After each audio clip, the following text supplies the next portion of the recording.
Sugar and spice and all things nice. Seems unfair, that's just for the girls. So let's make something that'll appeal to everyone. Let's make an old-fashioned custard tart. I'm the One Pot Chef.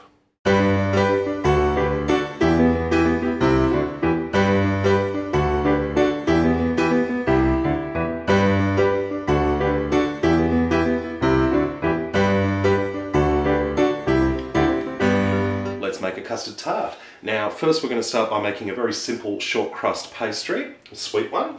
Now I'm doing it in the food processor, but don't panic, you can do this in a bowl as well. I'll explain along the way. Into the food processor I'm adding in 1.5 cups of plain flour.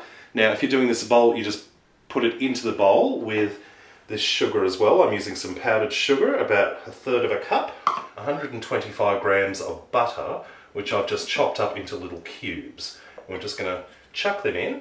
Now, if you're doing this in the bowl, you put your flour and sugar in the bowl, drop the butter in, and then use your fingers to just sort of rub it together until it looks like breadcrumbs. It only takes a few seconds. To that, I'm going to add about 1 teaspoon of vanilla extract or vanilla essence and 1 egg yolk, which I've actually broken in the cup. I didn't intend to do that, but it doesn't matter. It'll get broken up in the food processor.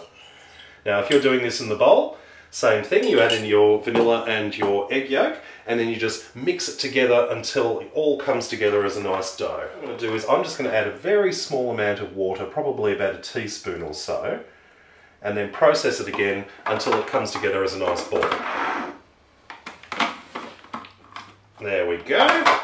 Look at that. Perfect. I've shaped the pastry into a sort of a disc shape, and I've just wrapped it in some plastic kitchen wrap. I'm going to put this in the fridge for about half an hour to chill. So what I've done is I've placed it on a sheet of non-stick baking paper, and I'm putting another sheet on top like so. And using a rolling pin, we're going to roll this out until it's slightly larger than the pan we are going to be putting it into. So that looks good, so let's transfer our pastry into the pan. I've put the pastry into the tart tin and I've just pressed it down and trimmed the edges just so it's nice and neat. And I'm going to use one of these pieces of the non-stick baking paper. And I'm just going to sprinkle over some uncooked rice. Now the reason I'm doing this is because I'm going to be doing what's called blind baking. In other words, I'm going to cook this pastry first, and the rice will help to hold down this paper and weigh down the pastry so it doesn't puff up. I'm going to put this onto a tray that's been in the oven when it's preheating to 180 degrees Celsius. I'm going to put that onto the hot tray, put the hot tray and the tart into the oven for about 10 minutes, then take it out and put it back in without the rice and paper for another 5 minutes until it's nice and golden. Let's make the custard for our custard tart. In a mixing bowl I've got 3 eggs, and I'm adding in about 1/3 cup of Castor sugar or superfine white sugar. I'm also adding in about 2 teaspoons of vanilla. I'll just give that a whisk together. I'm going to slowly mix in 2 3/4 cups or about 650 mils of warm milk.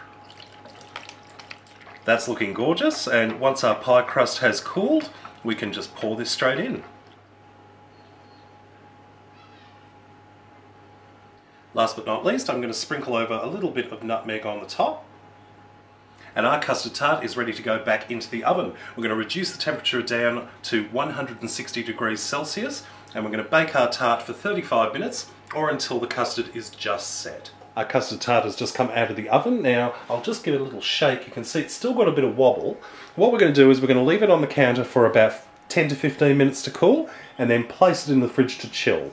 Then it will be nice and set and ready to serve. Once chilled, you can see our custard tart is beautifully set, and I think this is just absolutely gorgeous, so let's have a taste.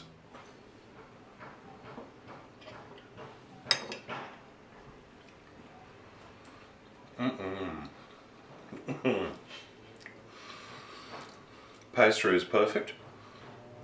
It's beautiful, silky, rich custard. Sweet and vanilla-y, if vanilla is a word. I love it. Absolutely amazing. Well, I hope you enjoyed this recipe. Check out my other videos at OnePotChefShow.com. And until next time, see you later.